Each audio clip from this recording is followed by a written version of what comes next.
अस्सलाम वालेकुम dear friends, उम्मीद है आप सब खैरियत से होंगे। हमारा आज का जो लेक्चर है सीआरपीसी सिविल जज कैंडिडेट्स के लिए बहुत इंपॉर्टेंट है। आज के इस लेक्चर के अंदर हम जो है सेक्शन 64 से ऑनवर्ड चलेंगे। सेक्शन 64। अब सबसे पहले सेक्शन 64 कहता क्या है। सेक्शन 64 की तरफ जाने से पहले एक इम्पॉर्टेंट बात जो आप सबसे डिस्कस करनी थी, 2 से 3 बार मैंने स्टूडेंट्स को समझाया, लेकिन अक्सर स्टूडेंट शायद भूल जाते हैं। देखें, ये क्लास सिर्फ और सिर्फ उन एस्पिरेंट्स के लिए जो लॉ को पढ़ के आ चुके हैं। लॉ को पढ़ के आ चुके होने का मकसद क्या है कि एटलीस्ट एक बार आपने मेजर एक्ट्स और माइनर एक्ट्स को पढ़ा हो अच्छे से। कुछ स्टूडेंट्स ऐसे होते हैं जो कि बहुत ही वीक होते हैं, उन पे ज़ीरो से स्टार्ट करनी होती है। किस तरीके से कि जिनको एज इट इज़ लॉ की डेफिनेशन भी नहीं आती, मतलब कि उन्होंने 3 साल वाली 3 इयर्स वाली एलएलबी की और उस एलएलबी के अंदर उन्होंने कुछ भी नहीं पढ़ा। तो अब जाहिर सी बात है, जो ऐसा फ्रेश कैंडिडेट है जो बिल्कुल जिस पे ज़ीरो लेवल से स्टार्टअप करना होगा, जिस पे मेहनत ज़्यादा लगेगी, तो उसके लिए अगर मैं डायरेक्ट ये कहूँ कि सातिक बन जा, या फिर मैं ये कहूँ कि 164 के बयानात, या मैं ये कहूँ कि 167 में रिलीज़ कर देगा, 169 में सॉरी रिलीज़ कर देगा, रिमांड पे चले जाएं आप, तो उसको ये बातें समझ में नहीं आएंगी। हम किस सेशन की तरफ जा रहे हैं कि एक मंथ के अंदर आपका एक मेजर एक्ट क्लियर हो रहा है। अब देखें, ये जो सीआरपीसी है, पीपीसी है, क्यूएसओ है, ये वो सब्जेक्ट्स हैं लॉ के अंदर, लॉ की फील्ड के अंदर, जो एक एक साल में पढ़े जाने वाले सब्जेक्ट्स हैं। जब आप एलएलबी के अंदर थे तो शायद आपको ये भी पता हो कि सीआरपीसी आपको 6 मंथ्स के अंदर नहीं पढ़ाई गई होगी, बल्कि पूरा का पूरा 1 ईयर कंज्यूम हुआ होगा इसको पढ़ाने के अंदर। तो जब आप 1 ईयर वाले सेशन को पढ़ के आए होंगे, या क्यूएसओ है उसको भी पढ़ के आए होंगे, तो जाहिर सी बात है फिर आपको 1 महीने के अंदर पढ़ने में, समझने में किसी भी किस्म की मुश्किल पेश नहीं आएगी। लेकिन ऐसे स्टूडेंट्स जो कि बिल्कुल पता ही नहीं है, जिनको सीआरपीसी कब इनेक्ट हुआ, कब इन्फोर्स हुआ, और वो ये सेशन लेते हैं, तो जाहिर सी बात है उनके सर से गुजर रही होती है। तो उनके लिए हम जो है एक फ्रेश जो है कोर्स स्टार्ट कर रहे हैं। तो अगर कुछ ऐसे कैंडिडेट्स हैं तो आप मुझे सिर्फ और सिर्फ ये बता दें कि आपने स्टार्ट कहाँ से लेना है, ताकि फिर मैं आपको इस ग्रुप से हटा के उस ग्रुप में ऐड कर दूँ। अंडरस्टैंड। अब सेक्शन 64 क्या कहता है। सेक्शन 64 ये कहता है कि अगर मजिस्ट्रेट की प्रेजेंस में कोई एक ऑफेंस कमिट हो जाता है, offence in presence of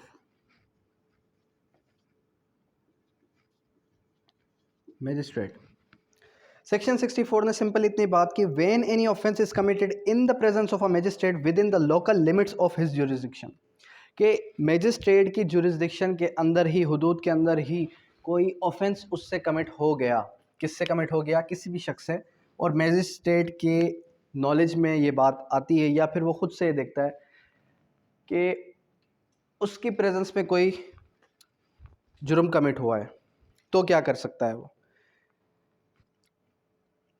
He may himself arrest or order any person to arrest the offender. He may thereupon, subject to the provision, bail, commit the offender to custody.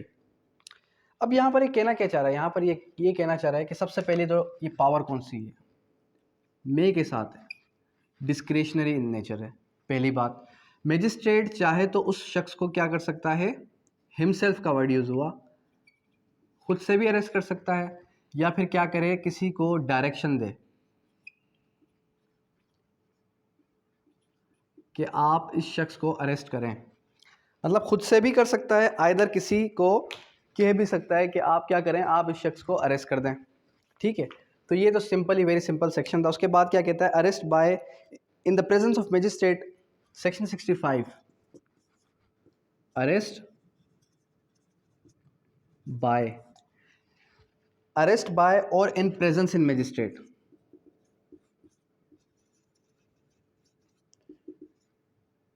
In magistrate, इसका क्या मतलब है? इसका मतलब simply ये है कि या तो मजिस्ट्रेट की प्रेजेंस में, या तो खुद से मजिस्ट्रेट करे। सेक्शन 65 ने ये कहा कि any magistrate may at any time arrest, direct the arrest in his presence within the local limits of his jurisdiction of any person in whose arrest he is competent at the time and in the circumstances to issue a warrant. मतलब कि वो warrant भी issue कर सकता है। Warrant भी issue कर सकता है और साथ ही में साथ क्या कर सकता है, मजिस्ट्रेट जो है किसी को अरेस्ट करने का इख्तियार भी रखता है और किसी को डायरेक्शन देने का इख्तियार भी रखता है। उसके बाद फर्दर 66 की तरफ जब हम गए तो 66 ने क्या बात की, पावर टू escape, परसू और retake. Power to escape, pursue, retake, इसका क्या मतलब है? अब सेक्शन 66 ने सिंपल ये कहा, in a presence in if a person in lawful custody escapes or is rescued, the person from whose custody he escaped or was rescued may immediately pursue and arrest him at the place of Pakistan। मतलब ये है कि simply अगर जिसकी भी custody में कोई भी शख्स था, चाहे वो मजिस्ट्रेट की प्रेजेंस में, चाहे मजिस्ट्रेट की एब्सेंस में, मजिस्ट्रेट की कस्टडी में था या फिर पुलिस कस्टडी में था, और वो जो है भाग जाता है, जब वो भाग जाता है तो उसको रीटेक करने के लिए जो पुलिस है, जो अथॉरिटी है जिसकी कस्टडी में वो शख्स था, उसको क्या करना, उसको पूरे पाकिस्तान के अंदर ये इख्तियारात हासिल हैं, वो कहीं से भी उसको अरेस्ट कर सकता है। उसके बाद 67 कोई ख़ास इंपॉर्टेंट नहीं है। अच्छा, उसके बाद process to compel appearance. Process to compel appearance बहुत इंपॉर्टेंट है। प्रोसेस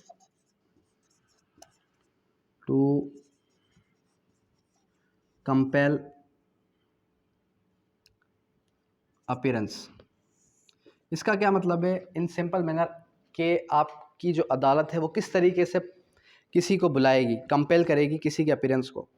सबसे पहले समन्स जारी होगा। फॉर्म्स ऑफ समन किस तरीके से होंगे? 68 ने ये बात की, every summons issued by a code under this code shall be written in duplicate and signed and sealed. मतलब कि डुप्लीकेट के अंदर होंगे और जो है उसकी ट्रू कॉपी होगी जो कि क्या होगी, साइंड एंड सील्ड होगी, और वो उसको डायरेक्टेड होंगे। उसके बाद summoned by whom served, such summon shall be served by a police officer. मतलब कि पुलिस ऑफिसर ही उसको क्या करेगा, सर्व करेगा, क्योंकि ये क्रिमिनल की बात हो रही है, यहाँ पर ये कोई सिविल की बात नहीं हो रही। उसके बाद subject to such rules and the provincial government may on this behalf officer of the court issuing, मतलब कि ऑफिसर ऑफ द कोर्ट भी इशू कर सकता है। उसके बाद 68 क्या कहता है, समन्स हाउ सर्व्ड, समन किस तरीके से सर्व होंगे, और समन्स जाहिर सी बात है घर के जिस्पांदगी होगी, ठीक है, या तो उसको जो भी आपके डोरबेल पे आता है, कोई भी शख्स अगर रिसीव करता है तो उसको दे दिए जा सकते हैं। उसके बाद signature of receipt for summons service to the summons on an appropriated company or other body corporate may be affected by serving it on the secretary local। ये इसको छोड़ दें, कोई ख़ास इंपॉर्टेंट नहीं है। 69 में सिंपल इतना बताया कि सर्विस ऑफ समन यानी कि उसको सर्व किस तरीके से किया जाएगा। उसके बाद 70 क्या कहता है, service when person someone can not be found, अगर कोई शख्स मिल नहीं रहा, आपने किसी को क्या किया, सर्विस ऑफ समन किए, समन्स इशू करवा दिए, समन्स इशू करवाने के बाद वो शख्स लापता हो गया। When the person summoned can not by the exercise of due diligence be found, मतलब कि उस कोशिश की और वो नहीं मिला। The summons may be served by क्या है, leaving one of the duplicates from his with some adult male, मतलब कि उसकी फैमिली मेम्बर के अंदर कोई भी एडल्ट मेल मिलता है तो उसको आप समन्स दे दें कि भाई ये इस शख्स को कोर्ट के अंदर बुलाया गया है और वो नहीं आ रहा, या आइदर वो आ रहा है, आपने क्या करना है, उसको पेश करना है, ठीक है। उसके बाद 75 क्या कहता है, वारंट ऑफ अरेस्ट। देखें सबसे पहली बात इसने क्या की, 70 से 75, 71, 72, 73, 74, 73, 74 के अंदर भी यही बात कर रहा है, प्रूफ ऑफ सर्विस ऑफ समन किस तरीके से होगा। जाहिर सी बात है जब आपको कोई दे रहा है तो वो साथ ही साथ आपको सिग्नेचर वगैरह भी लेगा। ये वो चैप्टर है जिसकी जस्ट आपको हाउ नाउ होनी चाहिए, कि वो चैप्टर है जहाँ से कोई भी क्वेश्चन रेज नहीं होता, just for the sake of information आपको ये पता होना चाहिए।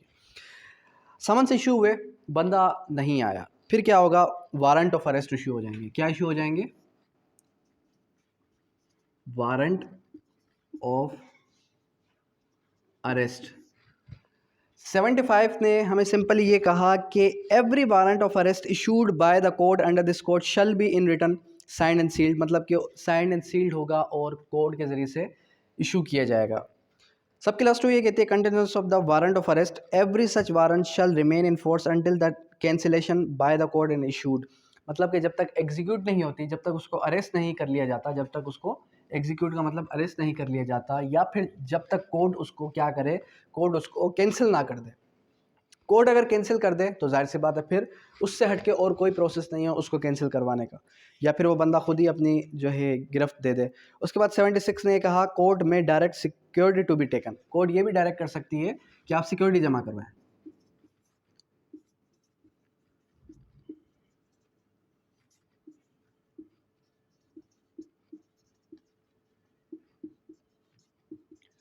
सिक्योरिटी टू बी टेकन, कि इस बंदे से सिक्योरिटी तलब की जाए। किस तरीके से?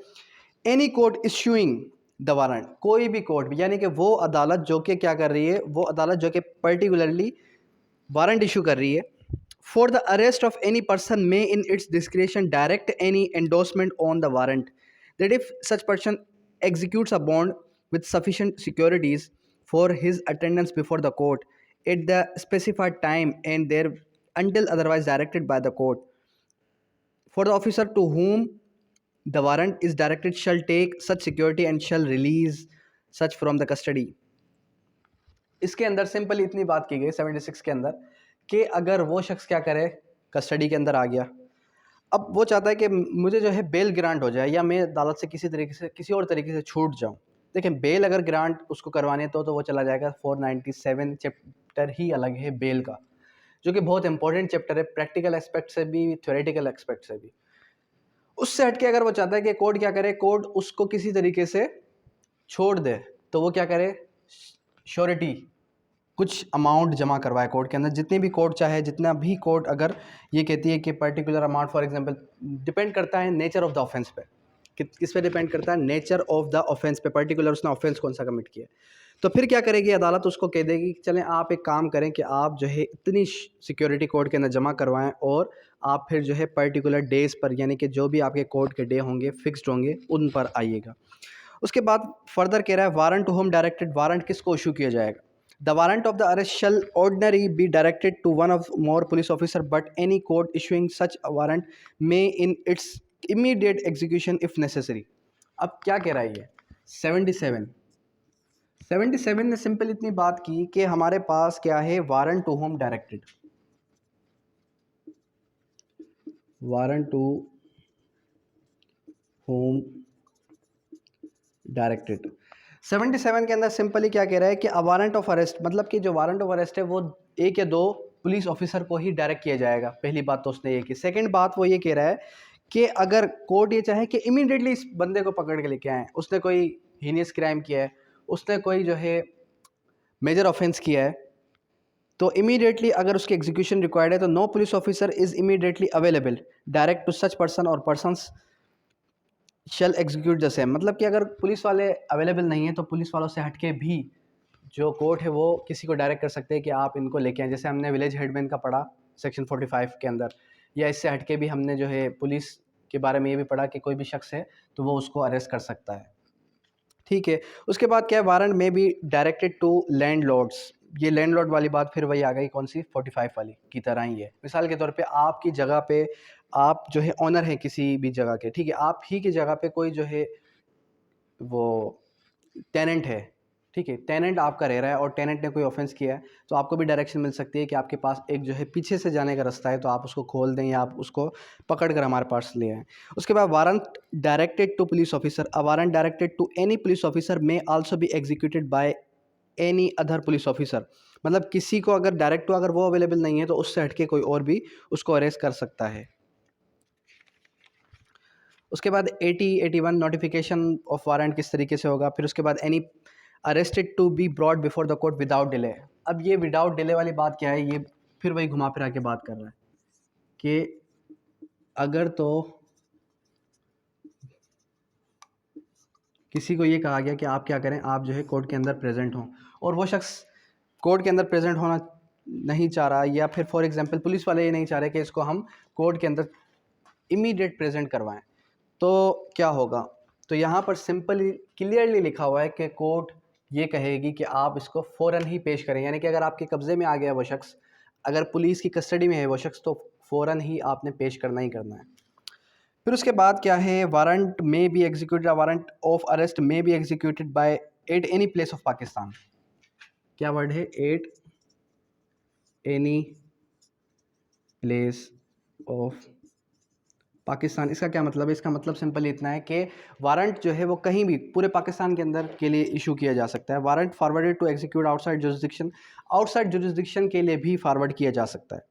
यानी कि आपकी एक जो हमारे पास इन्वेस्टिगेशन ऑफिसर है या फिर एक एसपी है, उसकी जुरिसडिक्शन एक डिस्ट्रिक्ट के अंदर है और उस डिस्ट्रिक्ट से हट के अगर वो कहीं और जाके उसको सर्च आउट करना चाहता है, उसको अगर फाइंड आउट करके उसको अरेस्ट करना चाहता है, तो वो वहाँ पे जाके भी अरेस्ट कर सकता है। Warrant directed to police officer for execution outside jurisdiction, वो किस तरीके से होगा? तो यहाँ पर ये कह रहा है when a warrant directed to a police officer to be executed beyond the local limits of the jurisdiction of the court issuing the same, he shall ordinarily take and endorse to the magistrate police officer not below the rank of investigation officer in charge of the police station। यानी कि जो officer in charge of the police station होगा उसी को direct किया जाएगा, उससे कम rank वाले को डायरेक्ट नहीं किया जाएगा। फिर ये फर्दर बता रहा है कि such magistrate police officer shall endorse the name there upon endorsement shall be sufficient authority, ये वगैरह बातें। ठीक है, ये सारी की सारी इररिलेवेंट है, मतलब कि ये सब वो बातें हैं जो आपको पता है, लेकिन फिर भी मैं क्यों पढ़ा रहा हूँ? क्योंकि हमने पूरा का पूरा सीआरपीसी पढ़ना है। अच्छा, उसके बाद procedure on arrest of person against home warrant issued, यानी कि एक ऐसा शख्स जिसके खिलाफ वारंट इशू हुआ है। When arrest of warrant is executed outside the jurisdiction in which was issued, the person arrested shall, unless the court which issued the warrant within 20 miles of the place to arrest is the nearest then the magistrate, यानी कि अगर जो आपका SP है या क्या है DSP है, उसने क्या करना है, उसने उसको अरेस्ट तो कर लिया है और उसको किसी करीब मजिस्ट्रेट के पास पेश करवाना है। अब वो आउटसाइड जुरिसडिक्शन है, तो वो क्या करेगा, वो जो है नियरेस्ट जो 20 किलोमीटर के दायरे में उसका कोई मजिस्ट्रेट होगा उसको पेश करवाएगा।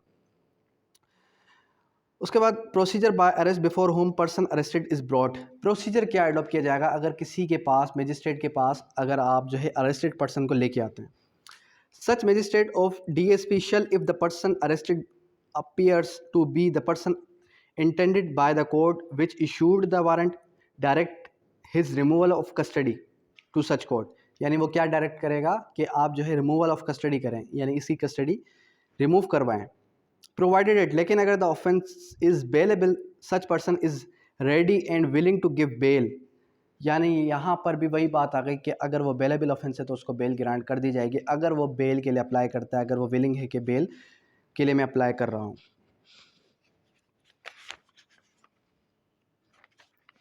उसके बाद 87 प्रोक्लेमेशन ऑफ एब्सकॉन्डर। देखें यहाँ पर मैंने आपको सिंपली क्या बताया, सबसे पहले समन्स इशू हुए, समन्स इशू होने के बाद बंदा नहीं आया, फिर क्या होता है, फिर उसके खिलाफ अरेस्ट वारंट इशू हुए, फिर भी बंदा नहीं आया, फिर क्या होगा, प्रोक्लेमेशन। कौन सी प्रोक्लेमेशन?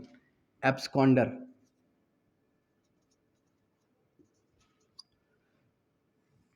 अच्छा, उसको एब्सकॉन्डर डिक्लेयर कर दिया, फिर भी वो नहीं आया। एब्सकॉन्डर डिक्लेयर करने के बाद भी अगर नहीं आता, फिर आपके पास क्या राइट बचता है, फिर कोर्ट के पास क्या राइट बचता है, किसी को पता है?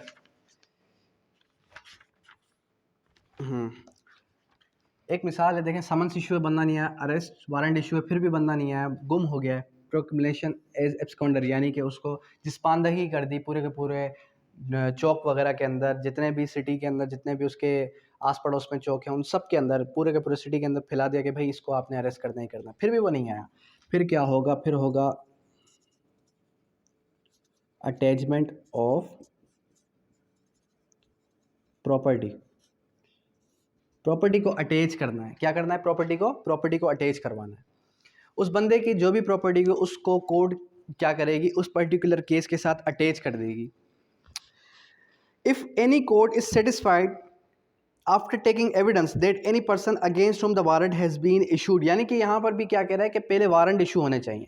अगर वारंट इशू हो गए, वारंट इशू होने के बाद भी वो बंदा नहीं आया, absconded and he is concealing himself, फिर भी वो छुपा रहा है खुद को, so that such warrant can not be executed। ठीक है, फिर उसका कोर्ट में publish in written proclamation requiring him to appear at the specified place and specified time not less than 30 days from the date of publishing such proclamation, यानी कि जैसे ही उसको proclamation declare किया उसके बाद उसको 30 दिन के अंदर अंदर पेश होना ही होना है। अच्छा, अब यहाँ पर यह है कि अगर अटैचमेंट ऑफ प्रॉपर्टी हो गई है, अटैचमेंट ऑफ प्रॉपर्टी हो गई, वो ये कहता है कि मैं आउट ऑफ कंट्री था या आउट ऑफ सिटी था, मुझे मेरे इलम में ये बात नहीं थी, तो वो किस तरीके से अपनी प्रॉपर्टी को वापस दिलवाएगा? जाहिर सी बात है वो रिमूव करवाएगा, removal of attachment of property करवाएगा। उसका भी एक पर्टिकुलर सेक्शन मौजूद है। अटैचमेंट ऑफ प्रॉपर्टी एब्सकॉन्डिंग किस तरीके से होगी? The court issuing the proclamation under 87 may at any time order the attachment of the property either movable or immovable। यहाँ पर प्रॉपर्टी का जिक्र है, ये जिक्र नहीं है कि मूवेबल है इमूवेबल है, कोई भी प्रॉपर्टी फाइंड आउट होती है तो वो जो है अटैच हो जाएगी। Such order shall authorise attachment of any property belonging to such person within the district in which it is made and shall authorise the attachment of any property belonging. यहाँ पर फिर क्या बात आ गई? To such person without such district and endorse by the sessions जज, तो उसको इंडोर्स किया जाएगा सेशन जज के पास। Within whose district such property situated, मतलब कि आउट ऑफ जुरिस्डिक्शन भी अगर कोई प्रॉपर्टी है तो भी अटैच करवाई जा सकती है। If the property order to be attach is a डेप्ट और मूवेबल प्रॉपर्टी, तो फिर किस तरीके से होगी? अगर मूवेबल प्रॉपर्टी सीज की जाएगी, अपॉइंटमेंट ऑफ रिसीवर भी की जा सकती है, और उसको जो है writing prohibiting the delivery of such property, यानी कि एक डायरेक्शन मिल सकती है कोर्ट के थ्रू कि उसको आपने किसी और को नहीं सेल आउट करना। अगर इमोबल प्रॉपर्टी है तो फिर क्या होगा? अगर इमोबल प्रॉपर्टी है तो फिर जो है उसकी पोजीशन ली जाएगी, अपॉइंटमेंट ऑफ रिसीवर किया जाएगा और ऑर्डर दिया जाएगा कि उसको आपने जो है इससे किसी भी तरीके से सेल आउट नहीं करना। उसके बाद the property order to be attach consist of live stock और परिशेबल नेचर द कोर्ट में इफ इट थिंक्स फिट, ये फिर वही बात आ गई कि उससे हटके अगर कोई और चीज़ मिल जाती है तो उसको आपने क्या करता है। उसके बाद क्या आ जाता है 89 रिस्टोरेशन ऑफ प्रॉपर्टी। अब देखें यहाँ पर क्या था, यहाँ पर था अटैचमेंट ऑफ प्रॉपर्टी और इसके बरक्स क्या है 89 क्या कहता है? रिस्टोरेशन की बात करता है। अब रिस्टोरेशन किस तरीके से की जाएगी? रिस्टोरेशन भी अवेलेबल है, जाहिर सी बात है। If within 2 years from the date of the attachment, यानी कि 2 साल के अंदर अंदर अगर करवाना चाहिए, यहाँ पर लिमिटेशन बताई गई। Any person whose property is or has been at the disposal of the provincial government under subsection 7 of the 88 appears voluntarily in apprehension and brought before the court by whose order the property was attached, यानी कि order भी बताएगा वो किस order के तहत किस date के अंदर 2 साल के अंदर अंदर उसने क्या करना है, अपनी प्रॉपर्टी को अटैच करवाना ही करवाना है। The court of which such court is subordinate, यानी कि जो मातहत है उसके। The provision and proves satisfaction of the court that he did not abscond और कंसील हिमसेल्फ, यानी कि सबसे पहले वो क्या करेगा रिस्टोरेशन के लिए? वो ये साबित करेगा कि उसने खुद को कंसील नहीं किया। अगर कंसील किया भी तो उसके पास कोई वैलिड रीजनेबल ग्राउंड होना चाहिए कि क्यों उसने कंसील किया खुद को, फिर ही वो क्या करवा सकता है, फिर ही वो खुद को अपनी प्रॉपर्टी को रिस्टोर करवा सकता है। उसके बाद 90 क्या कहता है? Issue warrant in lieu addition of the summons the court may in the case in which empowered the court issue the summons issue करेगा। अब ये 90 जो सेक्शन ये कोई ख़ास इंपॉर्टेंट नहीं है, लेकिन फिर भी आप कह रहे हैं तो देख लेते हैं एक दफ़ा, लेकिन मुझे इसके अंदर कोई ख़ास पॉइंट मिल नहीं रही। उसके बाद arrest by breach of bond, अगर कोई ब्रीच ऑफ बॉन्ड करता है तो फिर किस तरीके से अरेस्ट की जाएगी? यानी कि बॉन्ड के अंदर उसने ये कहा कि भाई मैं प्रेजेंट होऊंगा कोर्ट के अंदर, और फिर भी वो प्रेजेंट नहीं होता। When any person who is bound, who is क्या है वर्ड यूज़ किया गया इसके अंदर? बाउंड का वर्ड। उसने खुद को बाउंड करवा दिया कि भाई मैं यहाँ पर कोर्ट के अंदर प्रेजेंट होऊंगा ही होऊंगा, ठीक है। Taken under this court and appear before the court does not so appear the officer residing such court में इशू अ वारंट डायरेक्टिंग, यानी कि यहाँ पर भी क्या होगा, उसको वारंट इशू किया जाएगा कि भाई आपने जो है कोर्ट के अंदर प्रेजेंट होना ही होना है। उसके बाद 93 Provisions of this chapter generally applicable to summons and warrant to arrest. The provision contained in this chapter relating to summon and warrant and their issue, service and execution shall so far as may be apply every summons and every warrant। यानी इस chapter के अंदर की जो बात है वो सारे के सारे समन्स पर, सारे के सारे वारंट पर एप्लीकेबल है। 94 से दूसरा चैप्टर स्टार्ट हो जाता है जो कि बहुत ही इंपॉर्टेंट है। अब 94 से ऑनवर्ड ये कह क्या रहा है? For the process to compel production of document, production of documents अगर प्रोड्यूस करवाने कोर्ट के अंदर तो उसकी कंपेल, उसको डॉक्यूमेंट्स को प्रोड्यूस करवाने के लिए क्या क्या कोर्ट इख्तियार रख सकती है। सबसे पहले क्या किया गया 94 के अंदर ये बताया गया कि whenever any court and other officer in charge of the police station, ये बहुत ही इंपॉर्टेंट चैप्टर है, लॉ गेट के लिए भी है और साथ ही साथ जो प्रैक्टिसिंग एडवोकेट है उनको भी शायद इस बात का पता होगा। अब यहाँ से सवाल बनता कौन सा है, यहाँ से आपका क्वेश्चन बनता है स्क्रीनिंग का, रिटर्न का नहीं, स्क्रीनिंग का बनता है। जो भी अगर मैं कहूँ कि सीआरपीसी के अंदर 174 154 से पहले पहले के जो चैप्टर हैं वो सारे के सारे ऐसे चैप्टर हैं, ऐसे मिसलिनियस कुछ चैप्टर्स हैं जिसके अंदर से आपका रिटर्न का कोई भी क्वेश्चन नहीं बनेगा। रिटर्न का कहाँ से बनेगा, 154 से ऑनवर्ड जाके। उसके बाद when ever any code is satisfied that officer in charge of police station consider that he produces of any document and other thing necessary reasonable for the purpose of any investigation, inquiry or trial or other proceeding।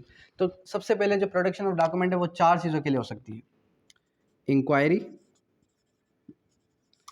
Trial, investigation और other proceeding. यानी other proceeding for example के कोई summary trial है तो वहाँ पर अगर court बुलाना चाहे तो उसको बुला सकती है, ठीक है। उसके बाद कह रहा है कि under this code by the before the court of officer court में इशू द समन्स। अब यहाँ पर भी क्या होगा, डॉक्यूमेंट्स के लिए भी क्या इशू हो रहा है, समन्स इशू हो रहे हैं इन सिंपल मैनर कि अगर डॉक्यूमेंट्स भी प्रोड्यूस करवाने हैं, क्या करवाने हैं, प्रोड्यूस, डॉक्यूमेंट्स भी प्रोड्यूस करवाने हैं तो कोर्ट क्या इशू करेगी, कोर्ट सिंपली समन्स इशू करेगी कि आपने क्या करना है, आपने ये डॉक्यूमेंट्स प्रोड्यूस करने ही करने। For the purpose of investigation in officer under section 403, 406, 408, 409, 421 both exclusive and section 465, ठीक है, of the PPC prior permission written session जज। मतलब कि प्रायर परमिशन होनी चाहिए अगर तो कोई ऐसा उसने ऑफेंस किया है। In other cases with the prior permission written of the high court. और इससे हट के अगर कोई और ऑफेंस है तो फिर हाई कोर्ट, मतलब कि कोई 302 का है, 324 से 325 या फिर 377 का है तो फिर क्या, फिर prior information of the high court summons जो हैं जारी होंगे। फिर उसके बाद 95 के तहत procedure of the letter of telegram. Telegram है या लेटर है, फिर क्या करना है, इफ़ एनी डॉक्यूमेंट पार्सल या फिर जो है कोई भी कस्टडी में है, कोई भी ऐसा डॉक्यूमेंट जो क्या है कस्टडी में है किसी की, opinion of any magistrate, high court or court of session wanted to the purpose of investigation, trial or other proceeding. यानी कि आपने वर्ड क्या याद रखते हैं, इन्वेस्टिगेशन, ट्रायल, अदर प्रोसीडिंग और क्या है साथ ही साथ इंक्वायरी। तो जो टेलीग्राम अथॉरिटी है कोर्ट उसको बोलेगी कि आप यहाँ पर प्रोड्यूस करें इस डॉक्यूमेंट को। 96 क्या कहता है, when search warrant may be issued. Search warrant कब इशू होगा, कह रहे कि where any court has reason to believe that a person to whom a summon or other under the section 94 requisites other section 95 has been and might be addressed will not be and would not produce the document। मतलब कि उसको अगर कहा गया, direction दी गई तो उसने produce नहीं किया तो फिर क्या होगा, फिर वारंट भी इशू किया जा सकता है। फिर 97 ने क्या बात की, पावर टू रिस्ट्रिक्ट वारंट। अब वो पावर टू रिस्ट्रिक्ट वारंट का मतलब ये है कि मिसाल के तौर पे आपकी पूरी की पूरी यूनिवर्सिटी है, अब यूनिवर्सिटी के अंदर एक पर्टिकुलर इदारा है जैसे कि AC2 जो यूनिवर्सिटी के अंदर है, वहाँ पर आपने क्या करना है, वहाँ से आपने एक डॉक्यूमेंट कलेक्ट करना है। तो डॉक्यूमेंट कलेक्ट करने के लिए आप जो है उस पर्टिकुलर एरिया पर रिस्ट्रिक्ट करेंगे। रिस्ट्रिक्ट करने का मुराद ये है कि आप ये कहेंगे कि AC2 सिंध यूनिवर्सिटी जामशोरो, आप ये नहीं कहेंगे पूरी की पूरी यूनिवर्सिटी। क्यों, क्योंकि यूनिवर्सिटी तो बहुत ही बड़ी है। अब यूनिवर्सिटी के अंदर अगर उसको आपने इशू कर दिया तो जाहिर सी बात है यूनिवर्सिटी का नाम ख़राब भी हो सकता है। आपने पर्टिकुलर एक जो है उसको महदूद करना है एक एरिया के अंदर, एक जो है डिपार्टमेंट के अंदर। Search of house suspected contain stolen property, torch document, forge document. कह रहा है कि कोई फोर्ज डॉक्यूमेंट है और कहीं किसी जगह से उसको जो है बरामद करना है तो उसके लिए भी आपके पास क्या होना चाहिए, वारंट होना चाहिए। Magistrate of the first class upon information and after such inquiry if he thinks fit necessary has reason to believe that such place is issued for a deposit of the sale of the stolen property। और कोई stolen property उसके कोई कागजात वगैरह जो है किसी जगह के अंदर मौजूद है तो वो क्या कर सकता है, वो जो है उस डॉक्यूमेंट को हासिल करने के लिए क्या कर सकता है, जगह की तलाशी वगैरह के ऑर्डर कर सकता है। उसके बाद warrant authorize police officer in above the rank of the constable. Constable को इशू नहीं होता, कांस्टेबल से जो अबव होता है उसी को इशू होता है। 99 के तहत disposal of things found in search beyond jurisdiction. मिसाल के तौर पे अब एक पुलिस स्टेशन है, पुलिस स्टेशन क्या है, पुलिस स्टेशन है हैदराबाद, ठीक है। अब यहाँ पुलिस स्टेशन एक जगह पे जाके क्या करता है, पुलिस जो है एक जगह पे जाके सर्च आउट करती है। जब पुलिस ने सर्च की तो वहाँ पर कुछ जो है बाइक्स मिली, कुछ जो है कार्स मिली, कुछ गोल्ड मिल गया। जब पता चला, पुलिस ने उनकी अच्छी खासी धुलाई की, तो उसके बाद ये पता चला कि ये जो जितनी भी बाइक्स वगैरह हैं वो सारी की सारी कहाँ की हैं, ये सारी की सारी हैं डिस्ट्रिक्ट मटियारी की। अब डिस्ट्रिक्ट मटियारी जाहिर सी बात है हैदराबाद के अंडर तो नहीं आता, तो हैदराबाद की पुलिस क्या करेगी, वो ट्रांसफ़र कर देगी वो सारे के सारे जितने भी उन्होंने डिस्पोजल ऑफ थिंग्स किए, क्या किए, डिस्पोजल ऑफ थिंग्स, जो उन्होंने जो भी चीज़ें बरामद की हैं वो सारी की सारी जिसकी जुरिडिक्शन में आती हैं उनको वो ट्रांसफ़र कर देंगे कि आप ये अपने इलाके के अंदर जिस चीज़ की जो भी कंप्लेंट वगैरह लॉन्च हुई 155 के तहत, जो एनसी वगैरह कटी गई कि उनकी चोरी वगैरह हुई है, तो उनको आप ये सारी सारी चीज़ें पहुंचा दें। तो ये हो गया सेक्शन 99। कल हम जो है सेक्शन 100 से ऑनवर्ड चलेंगे। सेक्शन 100 भी बहुत ही इंपॉर्टेंट है, जो search of person wrongfully confined के बारे में, बल्कि ये अभी डिस्कस कर लेते हैं। 101 से ऑनवर्ड कल चलेंगे। कह रहा है कि इफ़ द मजिस्ट्रेट, सबसे पहले तो ये चीज़ के 100 सीआरपीसी की एप्लीकेशन कब मूव होती है, प्रैक्टिकल एस्पेक्ट से देखा जाए तो जब कोई शख्स गुम हो जाए, रॉन्गफुली कन्फाइन हो, क्या हो, रॉन्गफुली कन्फाइन हो, तो उसके लिए 100 की एप्लीकेशन मूव होती है। 100 की एप्लीकेशन मूव होने के साथ साथ आपको इसका क्रॉस रेफरेंस याद होना चाहिए, 491 सीआरपीसी, ठीक है। If any magistrate of the first class has reason to believe that any person is confined under such circumstances that the confinement amounts to any offence, he may issue such warrant, and the person to whom such warrant is directed may search for the person to so confined, and such search shall be made in accordance within such person, if found, shall be immediately taken before the magistrate, who shall make such order in the circumstances of the such case seems proper. मतलब कि magistrate की knowledge में बात आती है कि किसी को रॉन्गफुली कन्फाइन किया गया है। रॉन्गफुली कन्फाइन करता कौन है, पुलिस ही करती है। तो पुलिस के खिलाफ ही आप 100 सेक्शन की एप्लीकेशन मूव करते हैं और फिर पुलिस को डायरेक्शन मिलते हैं कि इसको एनी हाउ प्रेजेंट करो हमारी कोर्ट के अंदर। इसके साथ ही साथ कुछ और इसके क्रॉस रेफरेंसेस भी हैं, वो इंशाल्लाह जब हम उनको डिस्कस करेंगे साथ ही साथ इसको भी डिस्कस कर लेंगे। लेकिन इसकी एप्लीकेबिलिटी प्रैक्टिस के अंदर ज़्यादा है, तो ये आपका इंटरव्यू साथ ही साथ स्क्रीनिंग के लिए इम्पोर्टेंट है। अब यहाँ तक कोई क्वेरी है तो आप कर लें।